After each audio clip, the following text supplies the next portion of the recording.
Joining me now is Michele Holleran. She's the Chief Executive Officer of DeArment Consulting. Michele, always great to see you. Thanks for joining us on the program this morning. Oh, my pleasure. I love being on your show. Well, we appreciate it. And there's so much going on in around aging and retirement. This morning, we're going to talk about senior living. And I was expressing to you that I have a loved one who was just kind of exploring the different options. Michele, there's a lot of options. And according to research, a lot of new models out there. What say you? Yeah, absolutely. It's a very exciting time to be in this field. And of course, I have worked with life plan communities, also known as continuing care retirement communities, for over 30 years. And I can tell you, if you can afford them, they are wonderful places to live, to socialize, to avoid isolation, to be intellectually stimulated, to become a lifelong learner. And the opportunities for personal growth have never been greater.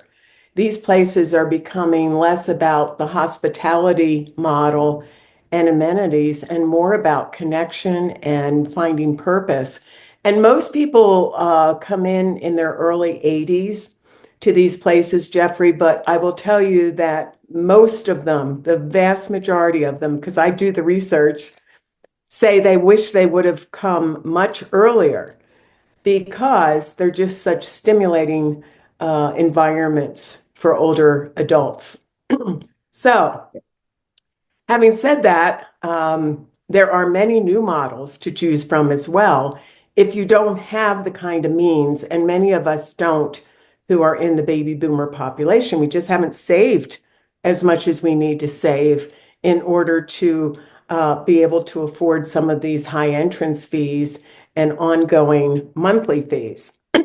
So let me talk about a few of the new options that are out Sure. there. And some of them aren't brand new, they've been around, but some of your viewers may not have studied this as extensively as I have over the years. So I don't want to assume that they know about these models. One of the more popular models out there that has been around for a while are called naturally occurring retirement communities. And these are ones that are in neighborhoods, usually in urban areas like Baltimore or Boston. And they're very loosely organized by groups of volunteers and sometimes paid staff. But typically, what they do is they charge a nominal monthly fee and they organize around activities, lectures, outings and things of this nature, but people still stay in their homes. And so, they geographically come together for block parties and other kinds of socialization. So that's kind of the most loose, organized model that there is out there. There are other ones that are kind of hybrids between life plan communities and the stay-at-home models. As an example, there's an organization called Kendall, and they have a model that's called Kendall at Home. And so you join for a membership, which may seem like a lot of money to some people. It's like $30,000 to $50,000 to buy in. But what that does is it gives you access to a personal concierge who can help you locate services that are reputable, like housekeeping, lawn services. It gives you access to the facilities at a nearby life plan community. So you could access, for example, their fitness center, their cafes, their activities and cultural programming. And so it's kind of a quasi model. And then there's something called longevity day communities that's gaining in popularity that my friend Pilar is introducing to the marketplace. And these longevity day communities take the place of what we used to call adult daycare. They skew toward a younger population of older adults. Again, you stay in your house, but during the day, you go to these places for several days or 5 days a week, and you get a meal typically, and there's all kinds of activities. And some of them, especially PACE programs, which is the program of all-inclusive care for the elderly that you might know of. We have many of those cropping up around the country, but many of those provide transportation to and from. Now, those are not the same as the longevity day communities because they are more targeted toward a lower income population, these PACE programs. The longevity day communities are largely private pay, so Medicare and Medicaid don't get involved in paying for those, but the models are somewhat similar. And I would imagine, since the longevity day communities are very focused on scientific wellness and assessments and things of that nature, that they would have a clinic associated with them in the future. So you could get some of your care right there during the day. Um, Home and community-based services is big right now. These are for people who either need short-term or longer-term care, such as home health care, personal meals, adult daycare, durable medical equipment, other kind of personal support services for folks who need help with bathing, help with eating, some of those challenges. And then there are more and more intergenerational communities that are popping up. Many times, these retirement communities affiliate with a university, and therefore they have students on campus. Um, and sometimes the students stay at the home of the retiree in exchange for services, and they don't pay any rent or they pay a reduced rent than what they would. And sometimes, that's an add-on adjacent quarters or actually just renting a room. Um, So, Michelle, I'm yes, go sorry. ahead. I was going to ask you. I mean, let me kind of phrase it this way. It sounds like there's a lot of options out there, and there's Yes. a big evolution. I guess a question for you: is the U.S. ahead, or maybe at the same level, or maybe even behind some of the other industrialized Western countries when it comes to these types of arrangements and these, Yeah. dealing with our elderly? Or Well, mature, excuse it's me. a mixed bag. I would say we're ahead. I mean, I definitely have a bias. I think Hmm. our retirement community sector is very innovative right now, very creative, very responsive to what consumers want Hmm. and are anticipating their needs. But there are Scandinavian countries, for an example, that are fairly progressive. And some of them have what are called Alzheimer's villages, where they have folks with dementia who are typically rather restricted in the places they're allowed to go. And they, for instance, create whole communities around this and normalize the conversation around dementia. And so, in that regard, I would say there are some models abroad that are more progressive, more risk-oriented than we are. We're very still in this country constrained, especially at the higher levels of acuity, by the federal government, as you well know. And Yeah. so there are certain restrictions legally to what we are able to offer. And so there are some hoops that have to be jumped through for some of these. But there are more and more models being offered every day. And one of the most popular are these smart homes where you can have your house wired and retrofitted around the fact that you're aging. So lights that come on automatically, burners that turn off when a certain amount of time has gone, smart toilets that read your vitals, and all kinds of wiring and things that are technology based that allow us to really track someone. Now, sometimes residents feel that that's a little big brother-ish, but by the same token, Sure. if you don't have children or loved ones who are nearby and you live alone, and some enormous number of folks now don't have children or they live alone without a spouse or a significant other, I think the number is 40%. mainly women. These smart homes can really be lifesavers. It sounds like, Michelle, we've moved very far ahead of the clapper. Remember the clapper? Clap on. Yeah, the audience. I'm old enough to remember that. I remember As am I. Yes. but I remember. But it seems like, in all seriousness, I guess I think the most important thing here.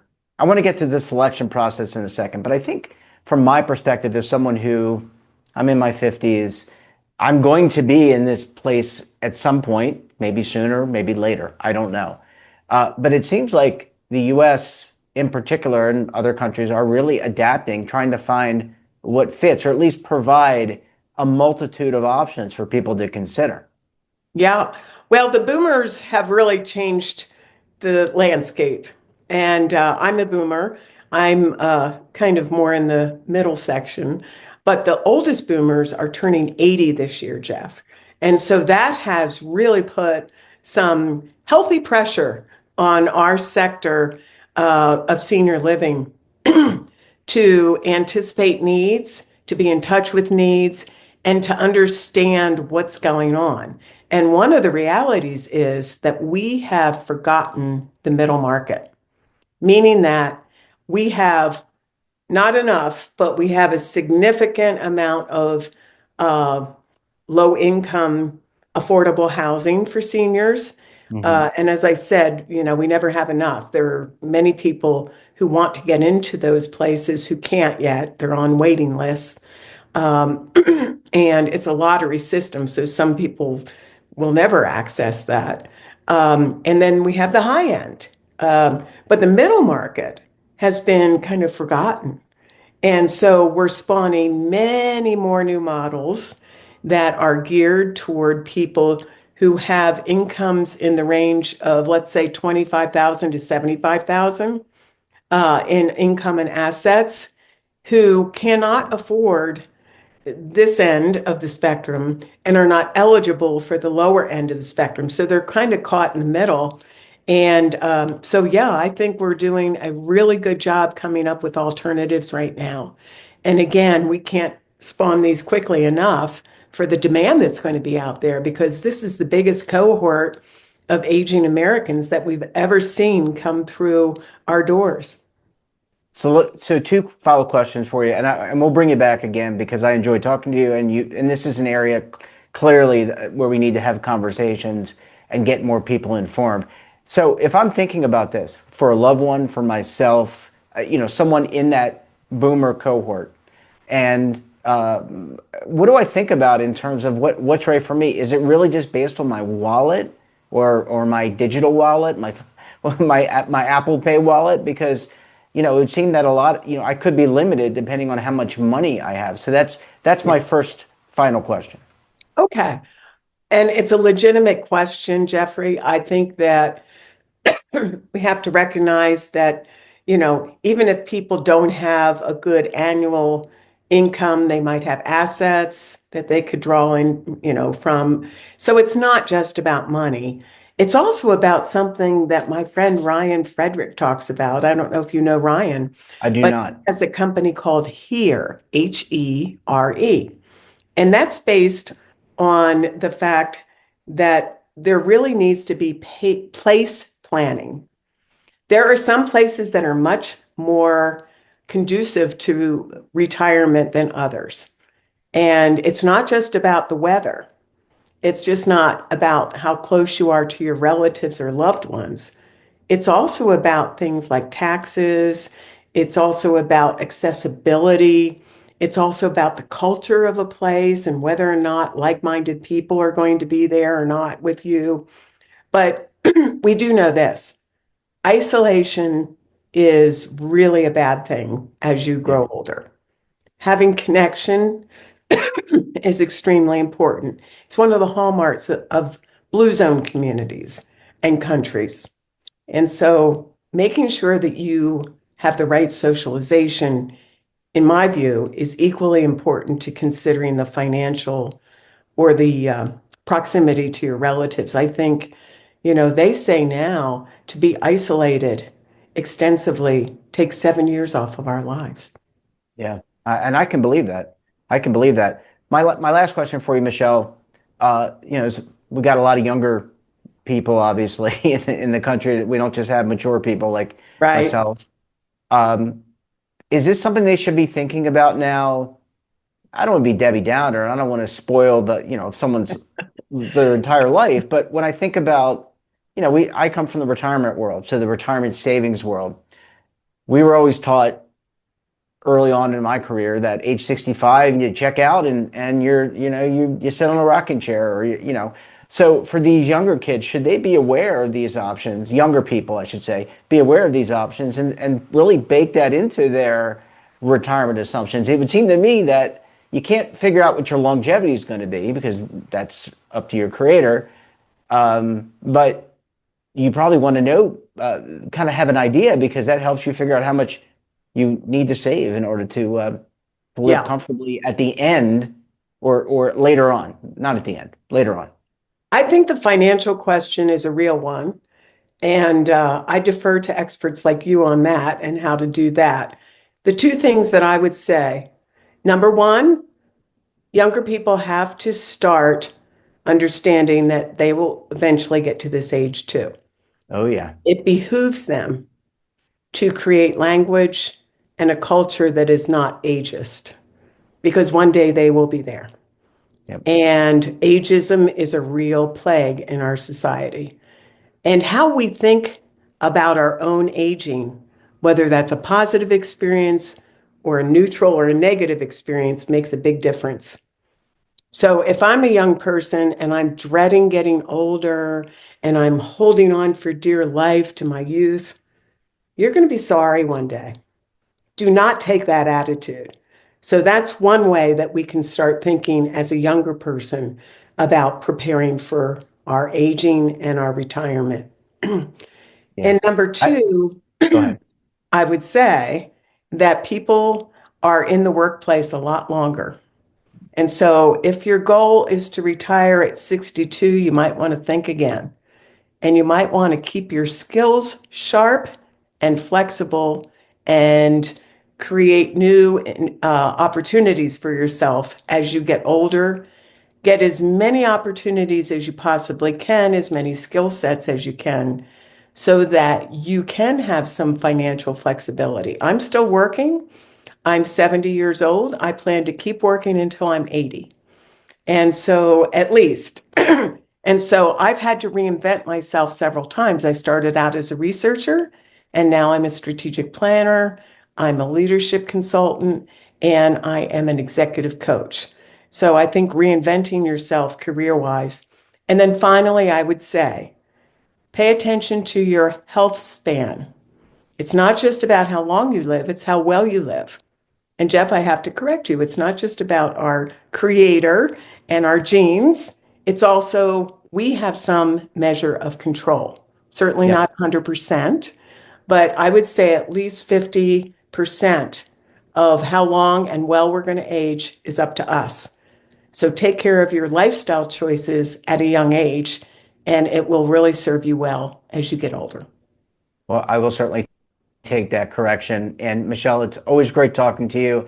Thanks for the senior living, senior care plan communities lesson. And look, we'll have to bring you back. We look forward to having you back again very soon. Thank you, Jeffrey. Well, thanks for watching. And don't forget, we're back again tomorrow morning with another great expert and another great topic. You can tune in right here Monday through Sunday at 7:30 a.m. Eastern Time. And don't forget to subscribe to our daily newsletter, The Morning Pulse, for all the news in one place, delivered directly to your email box. Check it out at our website.